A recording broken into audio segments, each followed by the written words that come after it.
There we go. For those of you just joining us, we just started the recording. We're just doing a little work with the online tools. Now we're going to get into some real material. Before we do launch into the new material, I wanted to take just a second to introduce myself. My name is Ryan Hopson. I apologize that a couple of these slides are going to seem a little blurry. I had a few technical difficulties. This is me here with a snow-filled beard back in colder days. I've been teaching for well over 10 years. I've been working with Manhattan Prep, teaching GRE for quite a few now. I teach exclusively the GREs right now and work primarily online. You can look me up on manhattanprep.com if you want to know more. And I'll actually have a link to one of the classes that I have coming up here at the end of the course this evening. We're going to take a look at a bunch of problems tonight. And all of them are coming from this book right here. Really quickly in the chat, if you've seen this book before, give me a quick +1.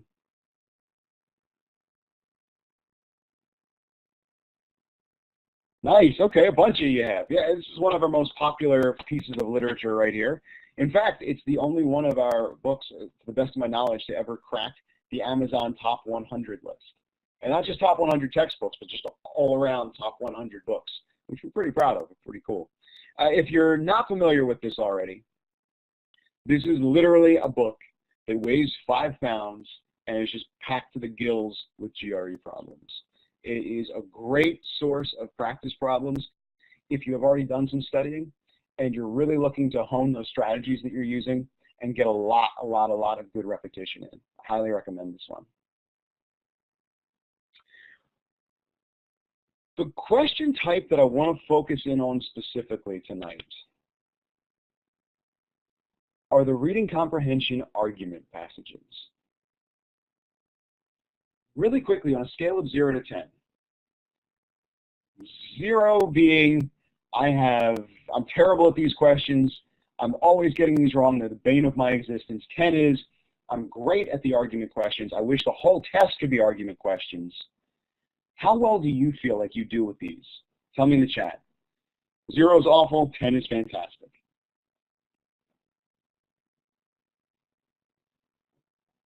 Okay, we got a pretty good range here. No 0s, but no 10s either. Everybody seems to be falling somewhere between a 3 and about a 7. I'm not surprised. I'm not surprised. That seems to be about where students rate themselves at this. And I'd say I'm seeing more 3s than 7s. This tends to be one of the reading comprehension type problems that people are most uncomfortable with. And I want to talk a little bit about what actually makes these questions tough and why they're difficult. From there, I want to go on to one of my favorite themes to hammer when I'm teaching one of my full courses. How do you think like a test maker?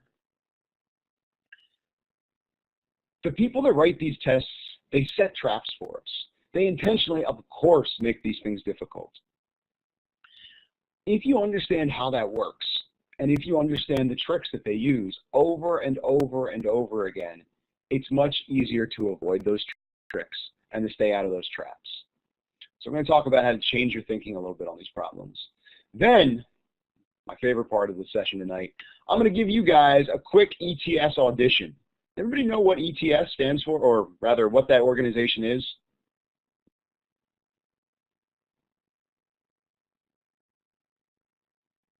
Yeah, correct. Max, Alec, and Joanne, you all get an additional 3 points on the GRE that unfortunately don't really count, but strong work nonetheless. Yeah, they are the people that actually make the GRE. So we're going to give you guys an audition to go write questions for them. And then we'll wrap things up. Ooh, Laura, nice. Educational testing services. Strong work. Okay. So, for those of you who said that your skills on the GRE here were around or not on the GRE in general, but on these argument questions, we're around a 3 or a 4. Why? What is it that makes those problems difficult?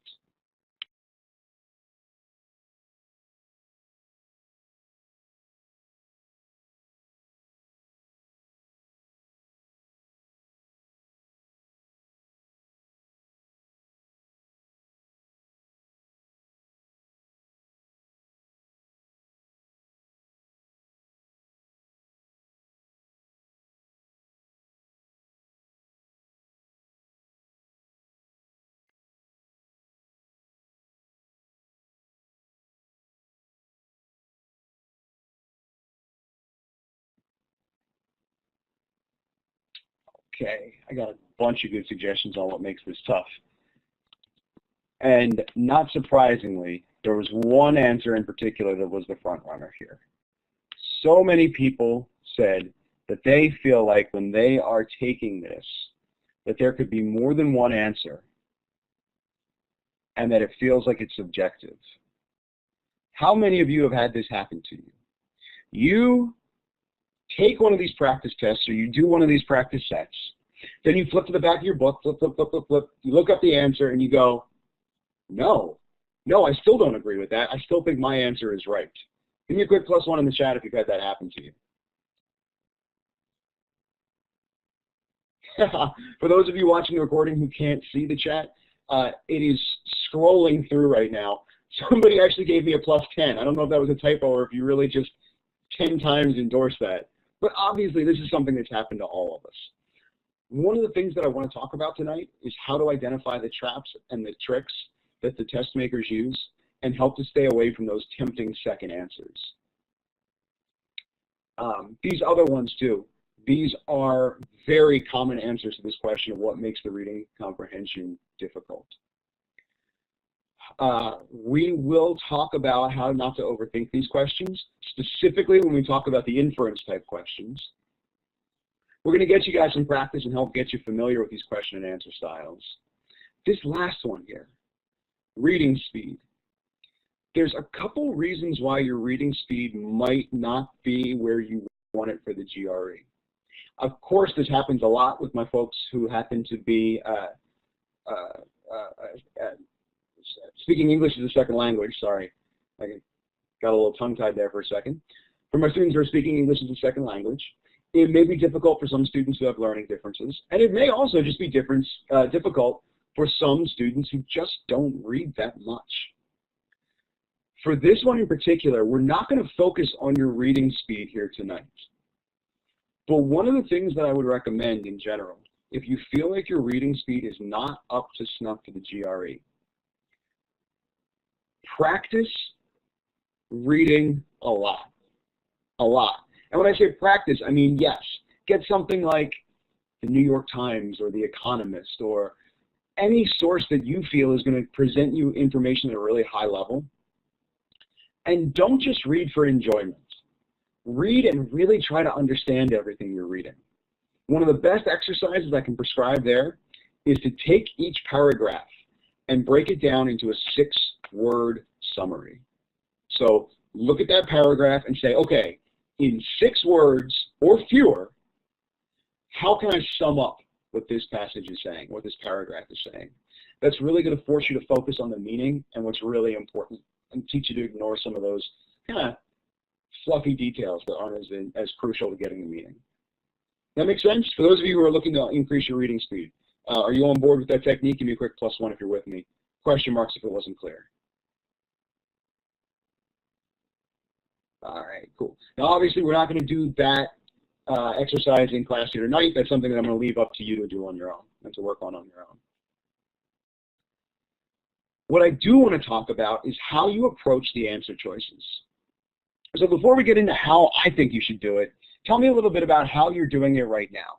You have just finished reading one of these reading comprehension argument passages, and you're about to go look at the answer choices. What are you thinking about? What are you looking for? Tell me in the chat.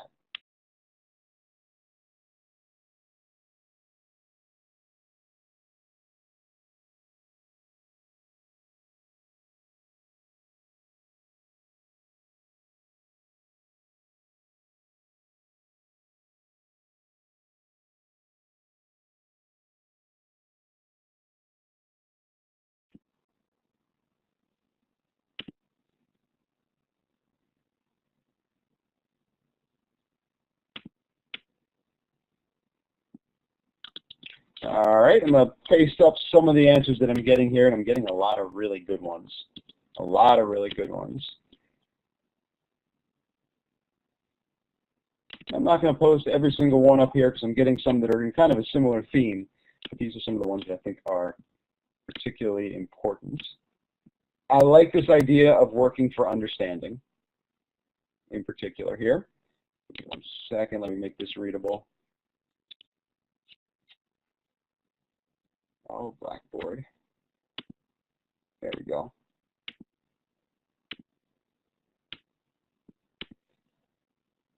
There we go. So what a lot of people are telling me is that they're really thinking about their understanding before they go and start looking at the answers.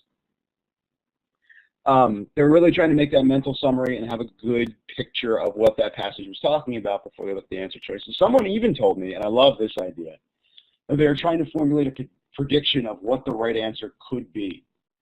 I love it when you do that first, because that's such a good way to start avoiding these traps. Once you've read a trap, it's so much easier for you to convince yourself that it might be right if you don't already have an idea in mind of what that right answer should be. That's really, really good. My favorite, though, is this one right here. I rule out the obvious wrong answers first and work with what I have left. That is key to getting these problems right, and is one of the things that I want to work on with you all here this evening. It's an idea that we call working from wrong to right. The better you are at identifying trap answers, and the better you are at being able to rule out those wrong answers, the easier these problems are going to be for you. Especially, it's going to help us avoid that awful time when we are stuck between two and we think they both could be right.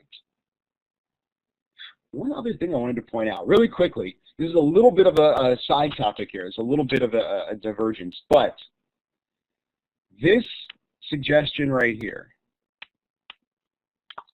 I am looking for key words in the paragraph that correlate to what the question is asking. This is a good way to kind of orient yourself to the passage. Now, with these reading comprehension passages, they're so short that you won't have to do a whole lot of that, but that's good. One thing I would encourage you all to be careful of is if you see a phrase or a really complicated vocabulary word in the passage, and then you see that exact same phrase or that exact same word in one of the answer choices, don't trust it. I would be very, very skeptical of that answer choice. Why do you think that is?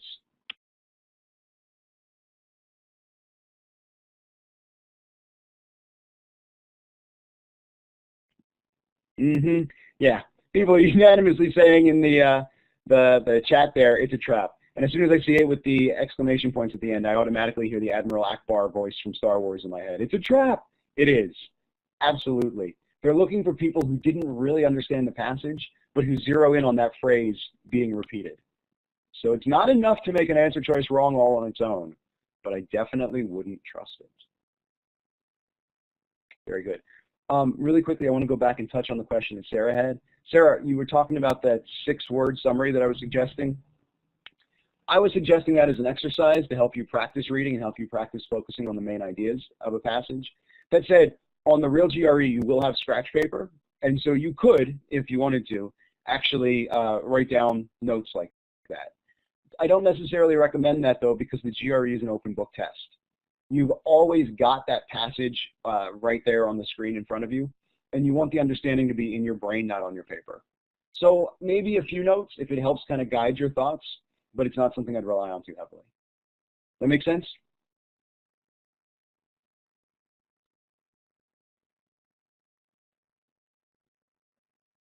And you can't underline because the passage will be on the screen and your notes will be on scratch paper. So you won't be able to actually mark up that screen. They don't take very kindly to you bringing in white out and like drawing on the screen that way. No, it's a good question. No, absolutely. I'm sorry for poking a little bit of fun at you there.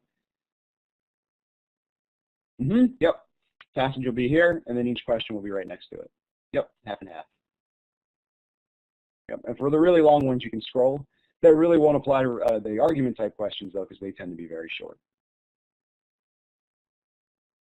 All right, now what I want to do from here is to zero in on a specific kind of argument type question. Before we do, any other general questions about how these problems are laid out on the test?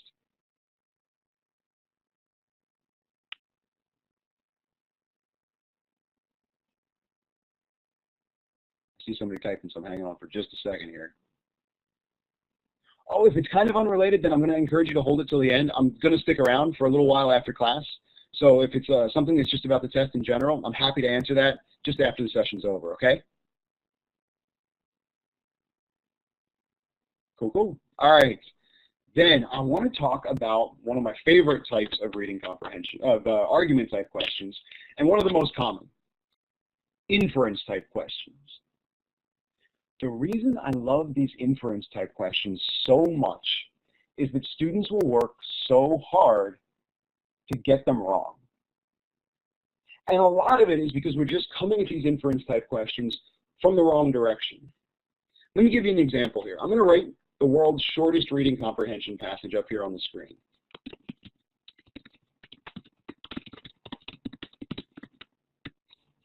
I walk through the door and my hair is wet. Here's what I want you guys to do. Let's test this real quick first. Let's see if we can all do this. Don't hit send yet. Don't hit send yet, but type in a +1 into the chat for me.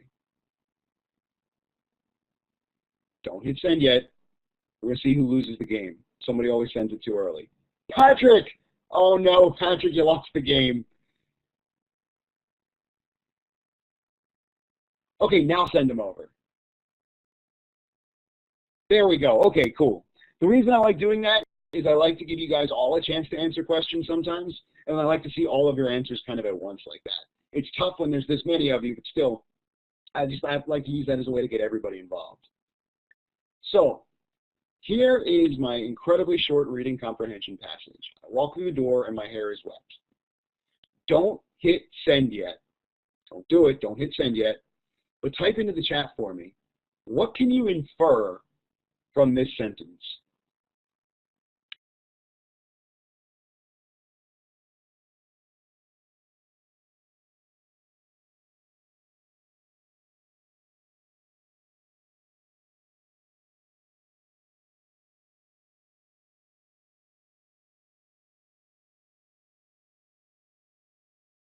All right, go ahead, send them over. Let's see what you got.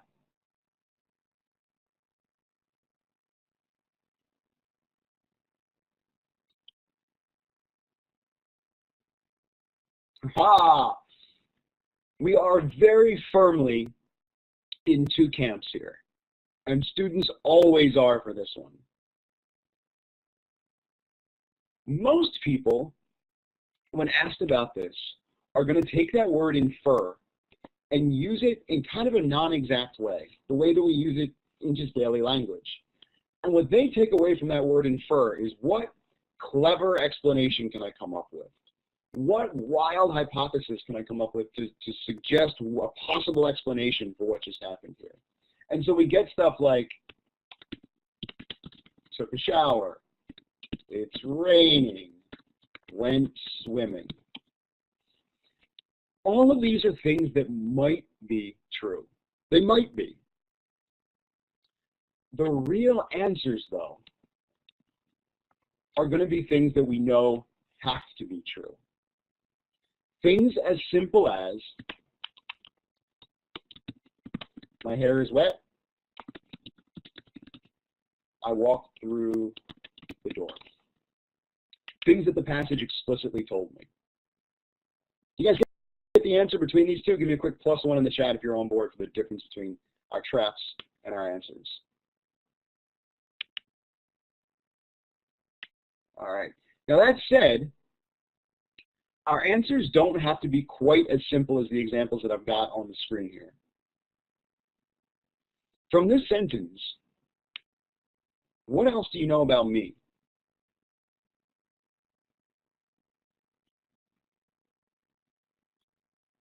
Nice. I can walk. I have hair. There's one other thing that you should know. I am not what? Aha! I'm not dry. I'm not bald. Anything that we're told is true, the opposite must not be true. Very good. Nicely done. Okay. I want to put you all to the test.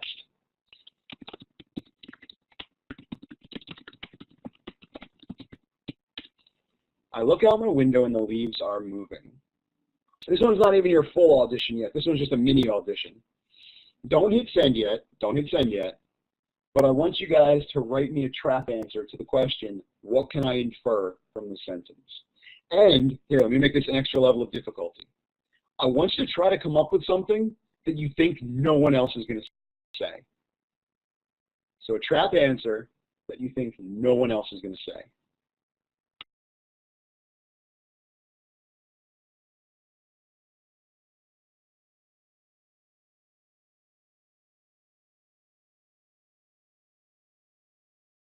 All right, send them on over. Let's see what you got.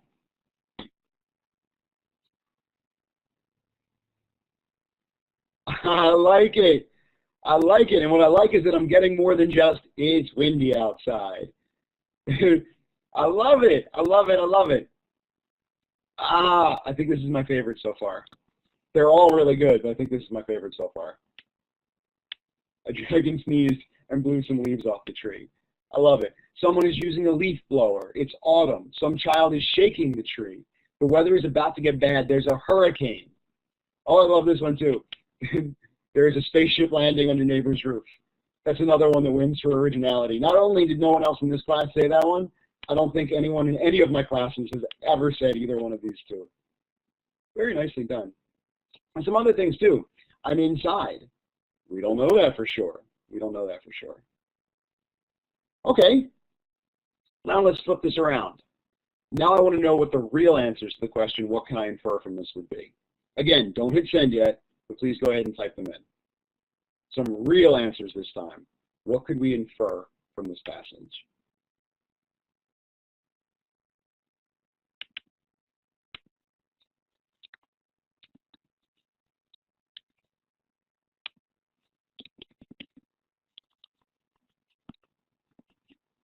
All right, send them on over. Very good. There is a window. The leaves moved. Ooh, the window is transparent. I like that. You are not blind. Good. If I'm looking, if I can see, that you must be correct about that. I like that. Good flip of fact. I have a window. Excellent. All of these are really, really good. Strong work. Very strong work. Okay. So, I want to get a little bit more specific now. Real quick, let me check in one last time here. If you're with me on the difference between the trap answers and the real answers, just give me a quick +1 in the chat. Let me know that you're all on board. Okay, good. A flurry of +1s. Everybody's with me so far. Now, I want to get a little bit more specific about what these trap answers look like.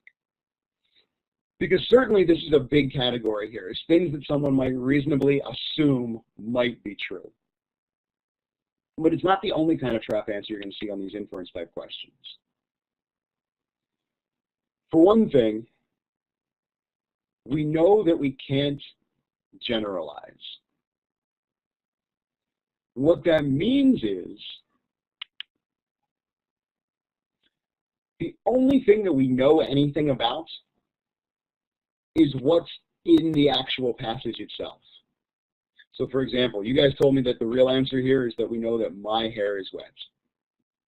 What do we know about, who am I going to call out here? Avery.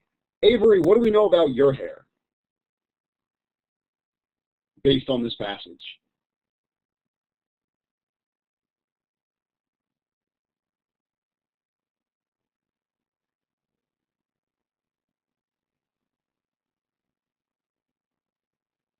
Yeah, nothing.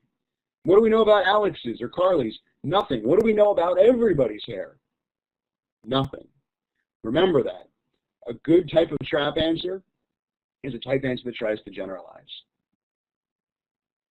Another thing these answers can't do is they can't predict the future.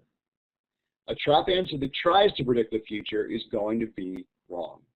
So, one more time, type in for me. Don't hit send, but go ahead and type in for me. What would be a trap answer to what we can infer from this passage that tries to predict the future? Don't hit send yet, but type it in.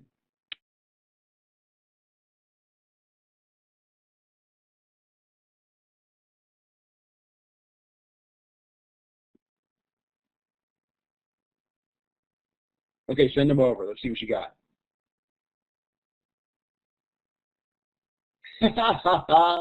Yes.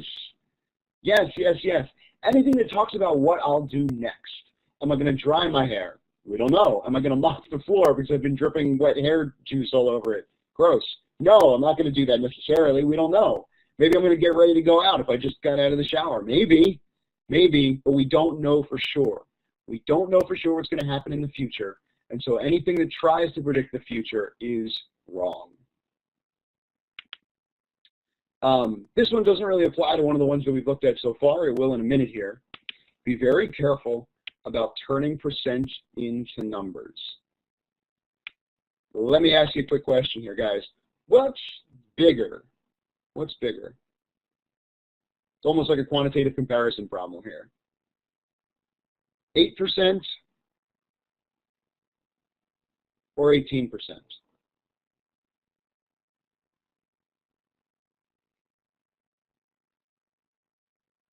Set this up while you guys are answering here. I'm going to set this one up like a quantitative comparison problem. Sarah, I like that question mark of doubt at the end of 18. It seems too obvious, right? Aha, Max. Yes, first one to get this right. Absolutely, it depends on what these are percents of. Anytime you see a percent, you have to ask yourself percent of what? If you just see a percent in these problems, you can't turn it into real numbers. You cannot, for example, say that 18% is greater than 8% unless you know you're talking about the same whole. That makes sense? Quick +1 if you're on board with me there. Sure, I'm so glad that you added that kind of exclamation point in the chat there. I don't get to see people kind of come to these realizations, and so it's so cool when someone shares that with me in the chat. I'm really glad that that clicked for you. Excellent. And the last thing is that it's tough to make value judgments. In general, the GRE is not a very judgy test, at least not when it comes to its reading comprehension passages. I would be very careful about trusting any answer that said something like, my hair is bad. We don't know that for sure. Maybe my hair looks great when it's wet. Don't judge me. Test. We don't know, and so we can't make value judgments. Does that make sense? Quick +1 if you guys are on board with me there for those trap answer choices.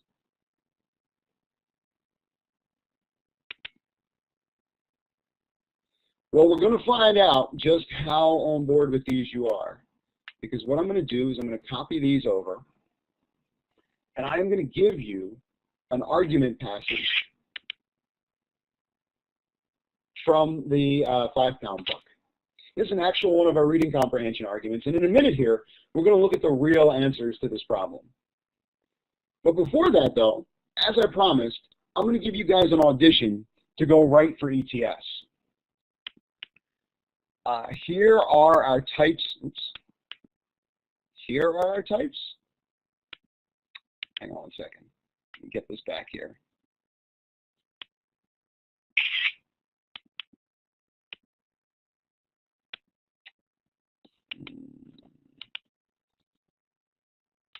Blackboard's being just a little bit difficult. Give me one sec.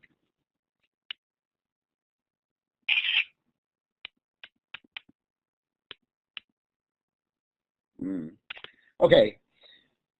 What I'm going to ask you to do is to jot these 4 down on your scratch paper or your Word document, wherever you're taking notes. I'm going to give you just a second to get all of these written down, and then we're going to take a look at one of these problems together.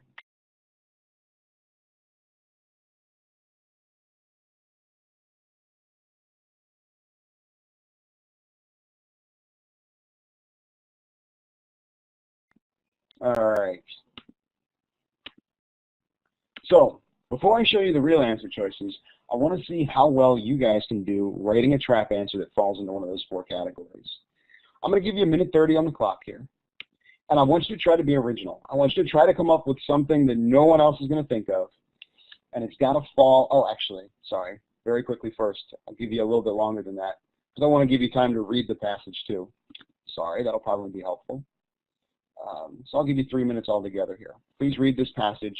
And when you think you have an answer that would be a good trap answer, you can go ahead and send it over to me in the private chat.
All right. Sorry, guys. It took me a second to get caught up with what everybody had sent over to me. All right. Let's take a look at some of these. Some of you even gave me the reason why yours is a trap. Okay.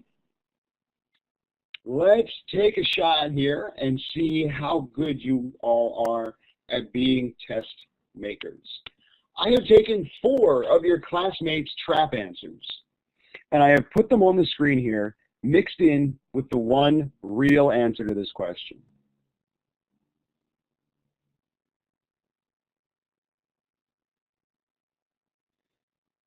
What I want you guys to do, please, is take a look at these answer choices on the screen here and go ahead and poll in for me. Which one do you think is the real answer? Poll, please, not the chat. Please use that polling button up above everybody's name.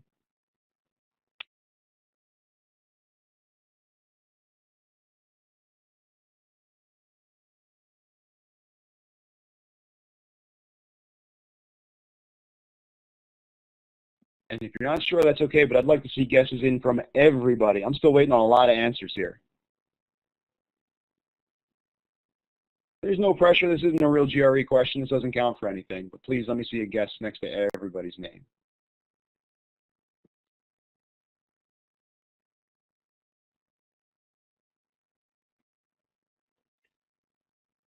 All right. Fantastic. Fantastic. So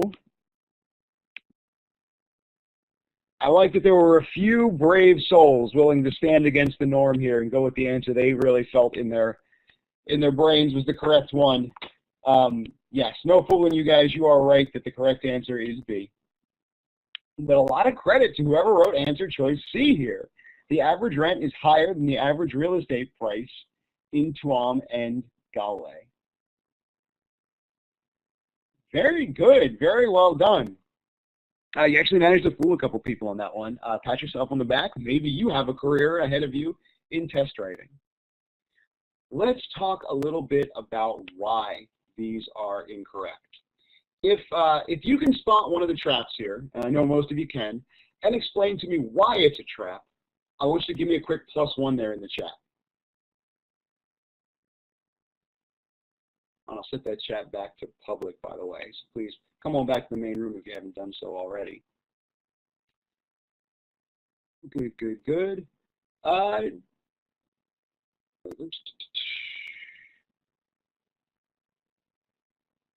Carly, you gave me a +1.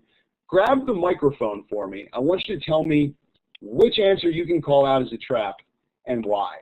And I'll show you, by the way, we haven't done this yet. I'll show you how to hop on the microphone here. There it is. Carly, to hop on the mic, all you do is you click this talk button.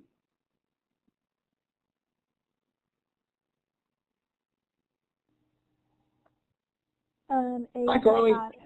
Hi. A is a trap because it's a prediction. I love it. I love it. How do you know it's a prediction? Because it says next year. There we go. Big key right there. If they're talking about this year and the answer choice says next year, it's a trap.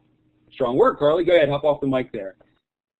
Andrew, how about you? Grab the microphone for me. Talk me through why one of these is a trap.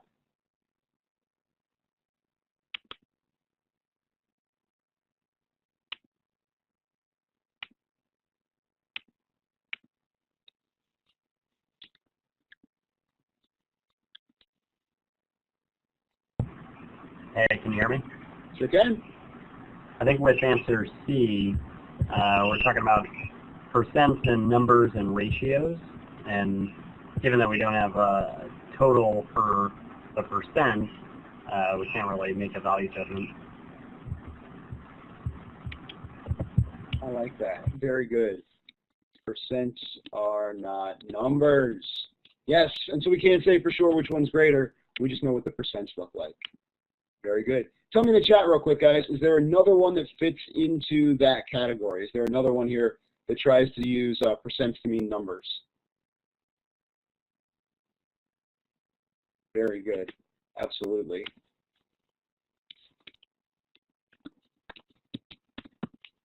Very good. What about this last one? Why is this one a trap?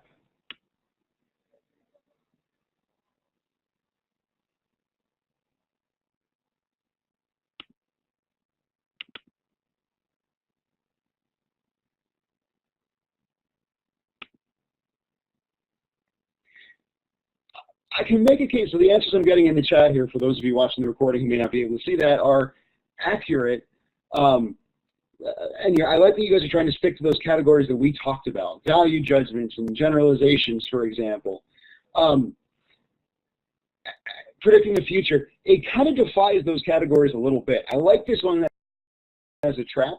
This is a trap that we talk about less with the arguments and more with other types of reading comprehension. We refer to this kind of trap as out of scope. The reason is, it's not something that was mentioned in the passage there. It's not something that was mentioned in the passage there, but it is something that someone might reasonably assume would be true. Nicely done. How about one of the ones that we didn't get a good example of here was a value type trap.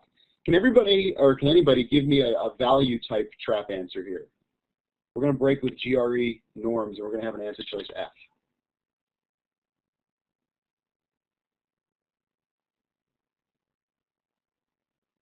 Perfect, Lauren. Galloway is a nicer place to live. We don't know that for sure. We can't say that from the passage here. Absolutely.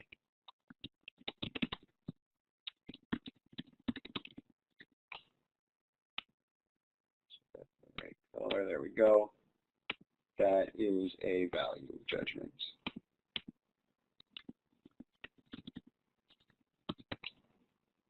All right. Nice, nice. We got a couple others there too. They're all fantastic. Galway is a better place to live. I love that comparison there too. Houses are nicer in Galway. We don't know that for sure. Maybe they are, maybe they aren't. Okay, strong work, strong work, strong work. Now I want to show you guys what our test writers had down for their trap answers. I'm going to give you, I'll give you 2 minutes on the clock here. And what I want you to do is to go ahead and poll in for me what your favorite trap answer is. We already know that the real answer is the same as answer choice B from this one. In this case, it's answer choice A. So of the 4 that are left, which one is your favorite trap answer? Poll it in.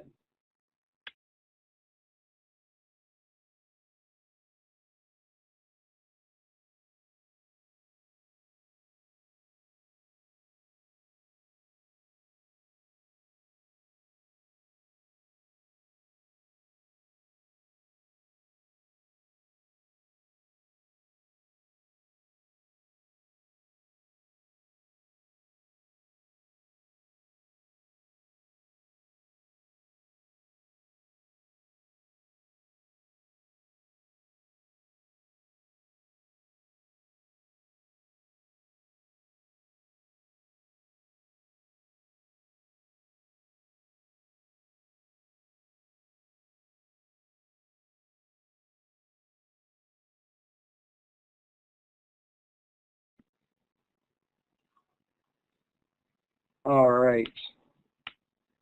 We got at least 1 vote for everything here, but the most popular one, the one that got the most votes for everybody's favorite trap, was answer choice C.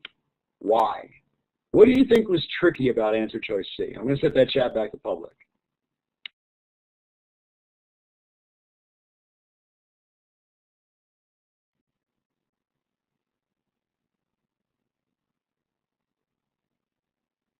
I see some folks typing. This might be a tough one to type, though. If you picked C and you think you can explain why, go ahead and give me a +1 in the chat there. Easier, I like that. That is kind of a value comparison there.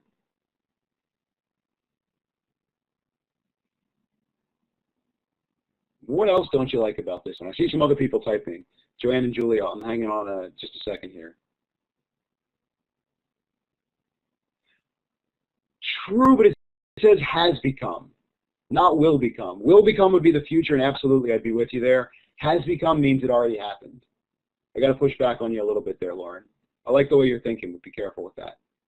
I wouldn't want you to rule out a right answer choice in the GRE because of that.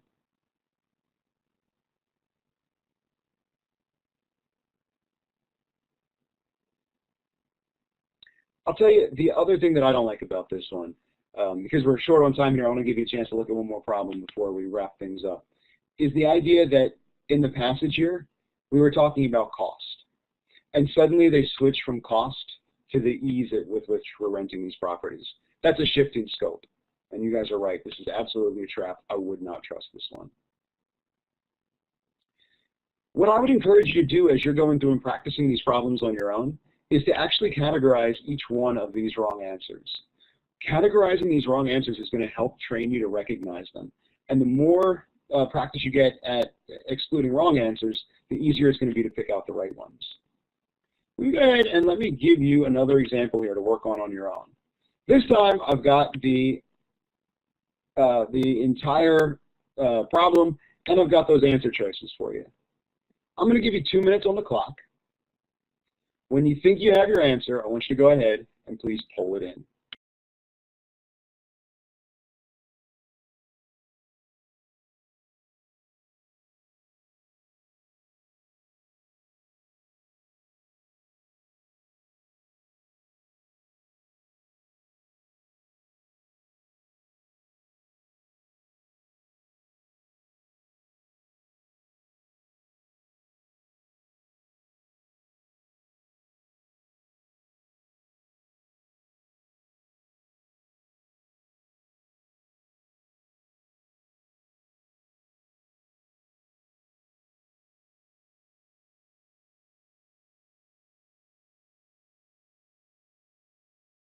Some people are raising their hands. I don't know if you're doing that intentionally, if you're trying to poll in your answers. If you have questions, feel free to send them to me in the private chat.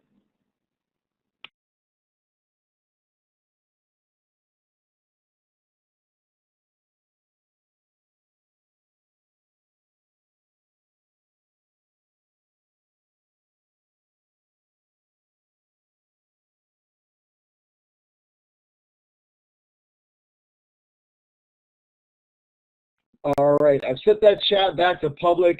Oh, a couple of you are sending me answers in the public chat there. I'll tell you, you are correct. The answer choice that is correct is A, and I got almost unanimous results from you guys on this one. This problem did not trip you up. Strong work. Answer choice A is correct. Now, this one is a great example of a problem where you can find the traps. And I almost regret not giving this one to you guys before we started talking about how these questions are formulated, so that you can see just how much easier it is when you know how to identify those traps. Tell me, can you pick out an answer choice that's wrong because it tries to predict the future?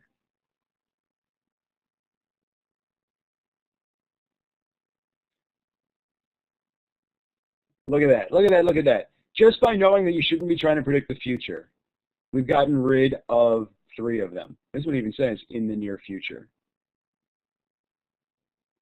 Will break their contacts, will be a significant influx. We absolutely don't know that for sure. Fantastic. Strong work, guys. So what about answer choice C? Why didn't you like that one?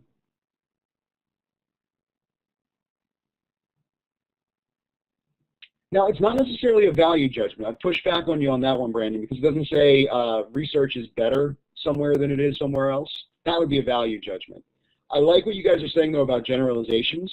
As soon as it says all parts of the world, I would be skeptical, because that generalizes. It's also out of scope. This thing about needing the backing of a local government, it doesn't really talk about that in the passage. Yeah. Very good. Great job, guys. Great job. This technique of working from wrong to right and being able to rule out those trap answers is going to be very, very helpful.